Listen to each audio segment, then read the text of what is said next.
I feel really weird tonight. Like something's gonna happen. Me too.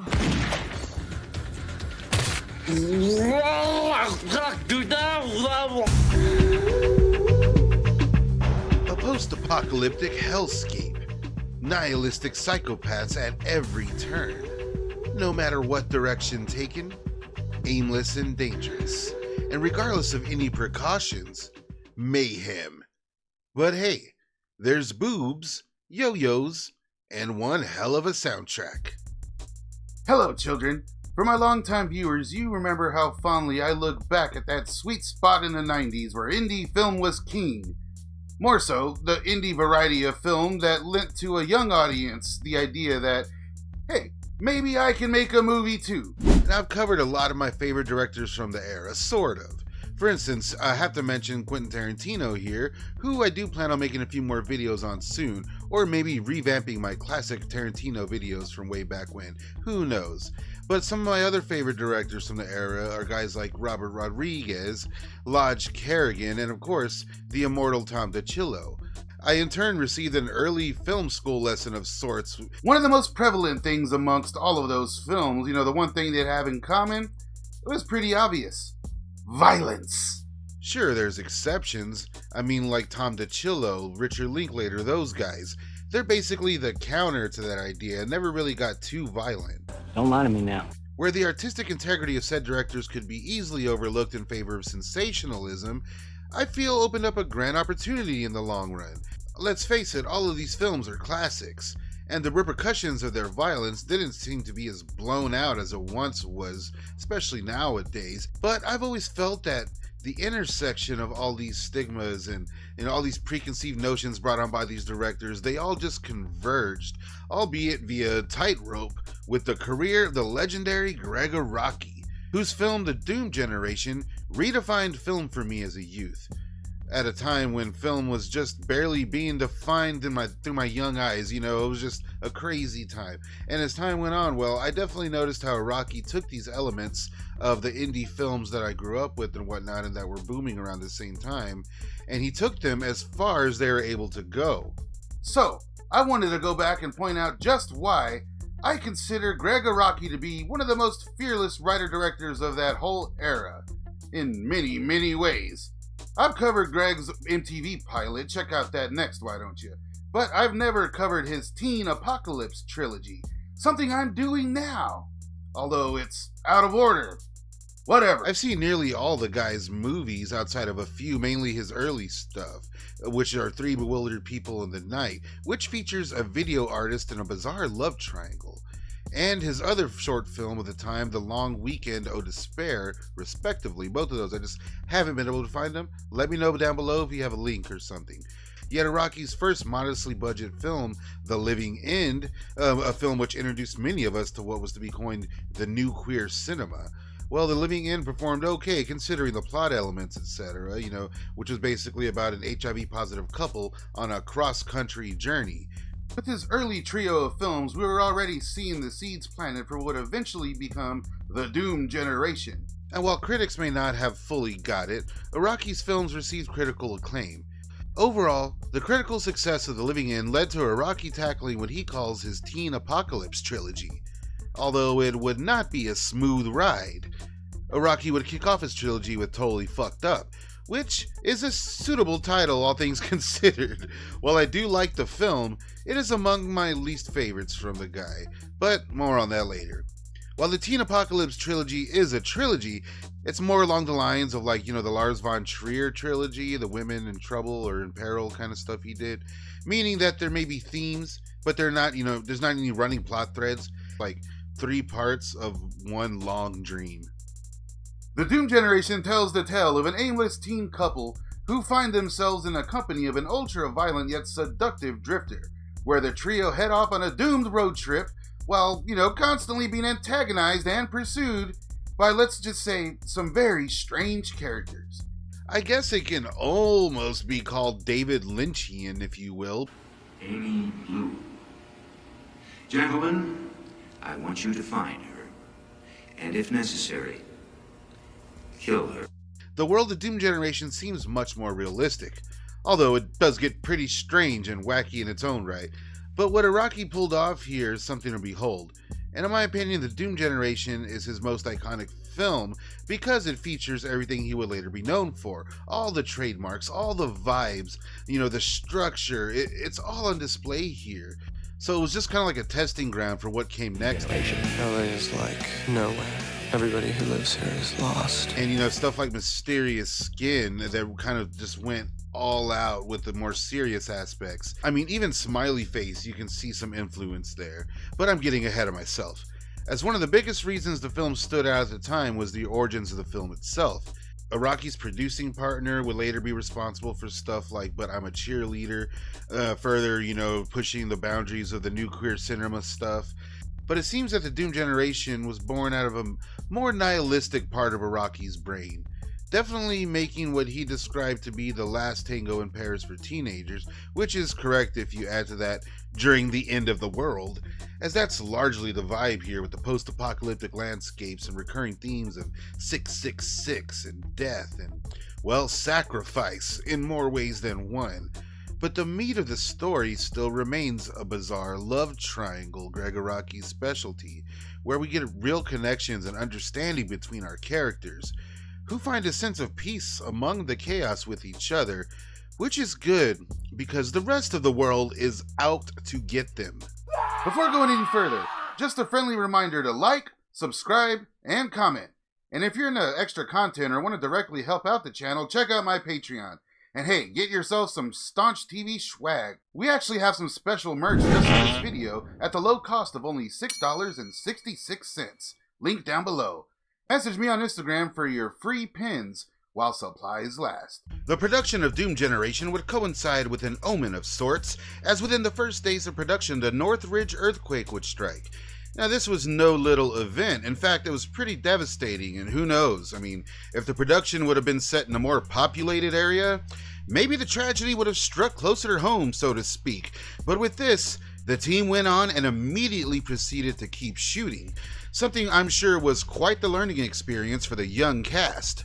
A cast that, at the time, were basically nobodies when it came to Hollywood. Star Rose McGowan had only really done bit parts. In fact, I had no idea she was an extra in Class of 1999. What a great movie.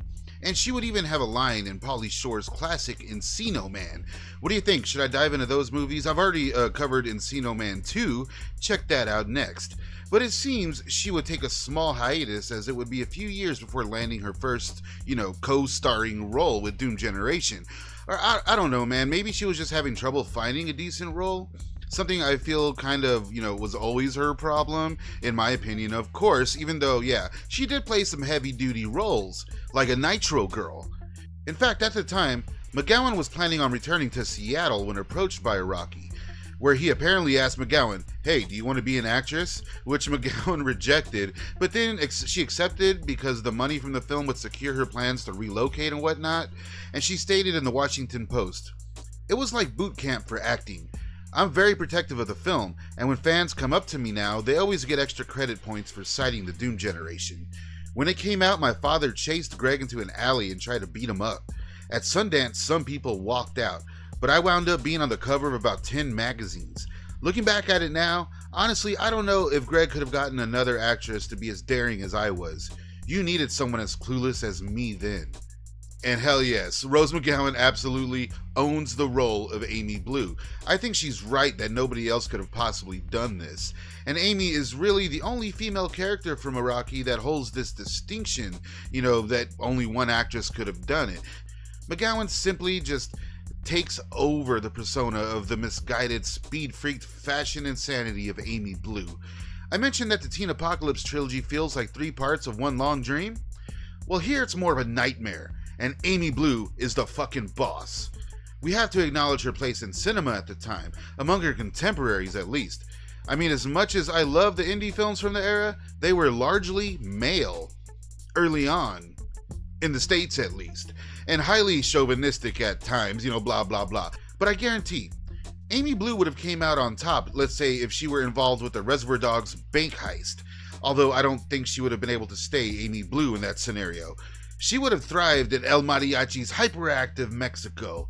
She would have, hooked up with Chasing Amy's Alyssa and never called her back. She would have kicked Suze's ass in Suburbia. You know what I mean. And I'm not ashamed to say that Rose McGowan's role in this as Amy really, made a man out of me, if you know what I mean.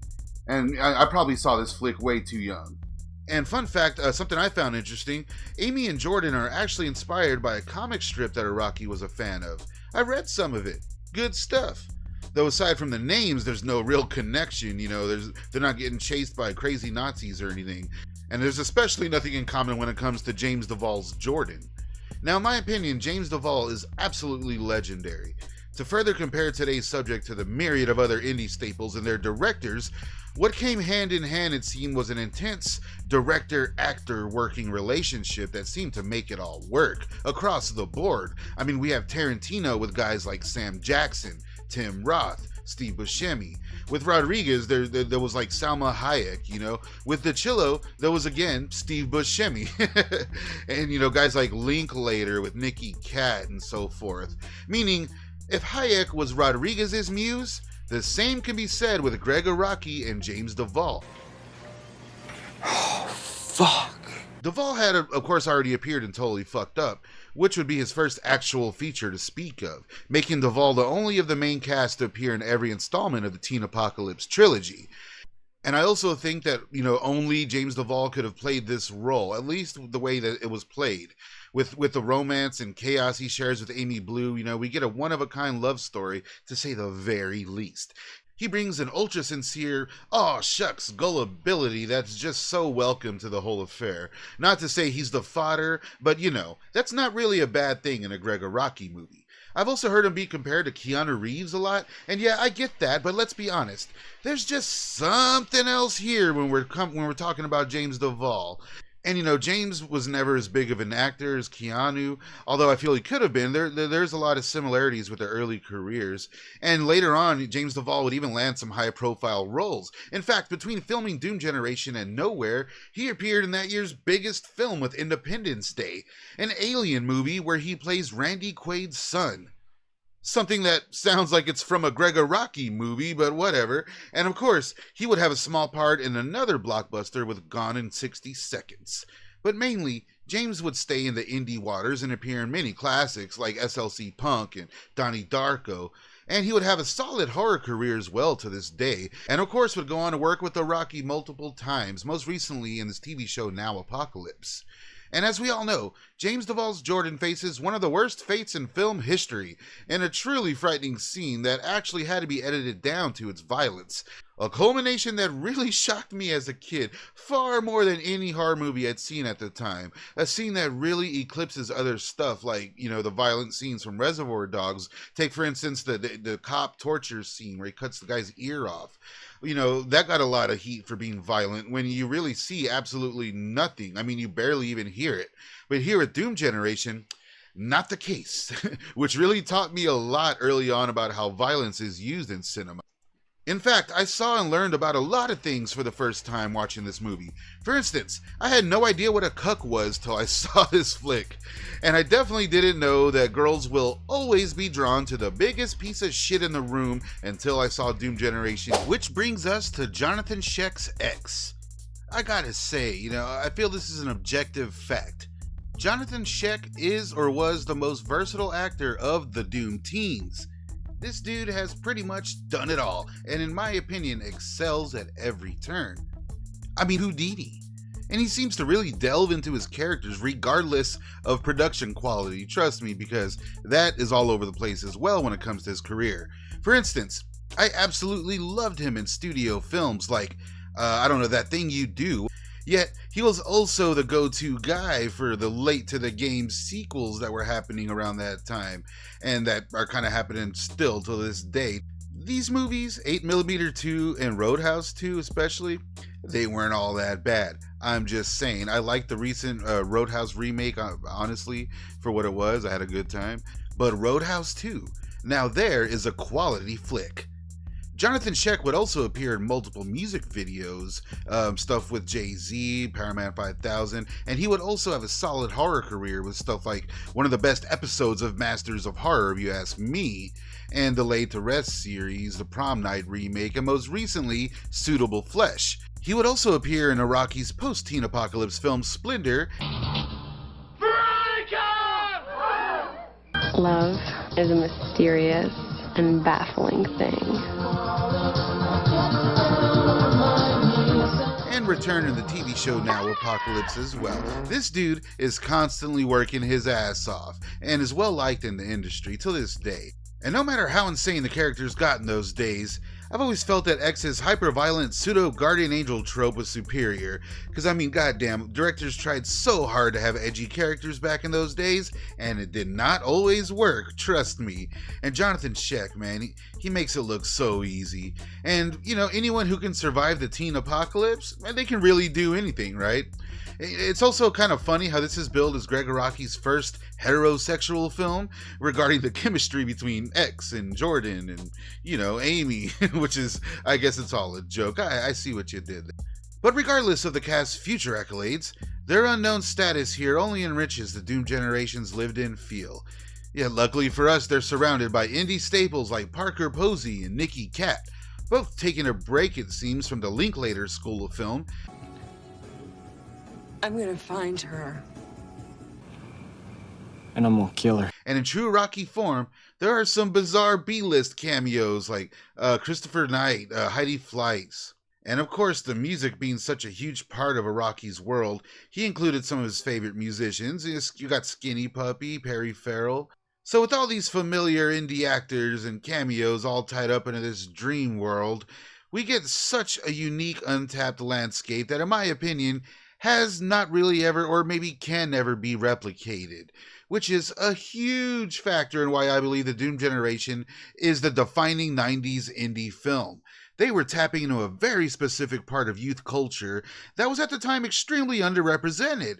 And, you know, a specific way this was naturally done here was via Gregg Araki's personal record collection and his overall taste in music. Something that other directors of the time were hip to, but they all kind of, you know, bloomed together here. The films like Kids and Suburbia come to mind. Realistic and unabashed looks at teen life, all told with a lively underground soundtrack, again, largely made of unknowns. In Araki's case, we get a bullseye painted directly on the pulse of the evolving shoegaze and industrial soundscapes taking over the underground scenes all across America. And, you know, it started to penetrate the mainstream as well, now that I think about it. But the music here is all Gregg Araki, and it's a huge reason why I'm such a big fan of Slowdive till this day. Anybody else? Let me know down below. It also introduced me to many other great bands like Cocteau Twins. I mean, great fucking soundtrack. Although, not all the groups were unknown, if I'm being honest. Nine Inch Nails, Ministry, you know. And Ministry, well, that's the band that was on Jordan's shirt in the beginning of the film, of course. A shirt that actually belonged to Gregg Araki. You believe that shit? Which is yet another huge reason why the film stands out from the crowd. The sets and the wardrobe. Here in Araki's world, I mean, if you go to a fast food joint, it's going to be the most bizarre fast food joint you've ever been to. If you go to a tacky hotel, it's going to be the tackiest and strangest looking hotel in existence. If you go to a corner store, don't. And this is all thanks to art director Michael Krantz, who decided to bring along Therese Perez to bring Araki's visions to life. Not just stuff like the hotel, the burger joint, but even the car featured throughout. Krantz had this to say about the car. We brought it back to the shop and started systematically ripping everything out and doing our crappy reupholstery job and pulling t-shirts down over the bucket seats. We gave it a really crude paint job where we actually rolled on paint for the exterior. Normally, when you're doing a show where a vehicle plays such a big role, you have more than one car because you don't want to, chance something happening to it. We didn't have that luxury. I mean, they even handmade all the apocalyptic signage throughout the movie, which has simply become iconic. And all of these elements combined, well, they really make the mere mention of the word apocalypse seem all too feasible. Even though, I don't think that word is even mentioned in this movie. Whatever. I always come back to the Doom generation. I find it to have so many familiar elements, yet, simply put, still remain totally unique. And if we're talking 90s film here, I mean, the Doom generation really sneaks up on you with familiar hints of Richard Linklater and Kevin Smith's kind of talking head style of film. Also, it has kind of the essence of Tarantino's early onset playful nihilism, along with some of the sleaze from guys like John Waters, the raw realism of Larry Clark, the bizarre dreamscapes of, Lloyd Kaufman and his Trauma universe, and the black comedy of Tom DiCillo. Sex, violence, whatever. There's more than one legacy for the Doom generation, and that'll just grow and grow as time goes on, which is awesome. The Doom generation is my favorite of the Teen Apocalypse trilogy, but overall I have to say Mysterious Skin is my favorite of Gregg Araki's films, but that's based on a book, so I don't know. I guess it's hard to say what my favorite Gregg Araki movie is. But it's definitely not Smiley Face. People keep telling me I need to give that one another shot. I don't know. That movie sucks. What film from the infamous Teen Apocalypse trilogy should I cover next? Let me know down below. And go ahead and check out one of these videos on this screen now. Hey, watch out. Damn it. And be sure to like, comment, and...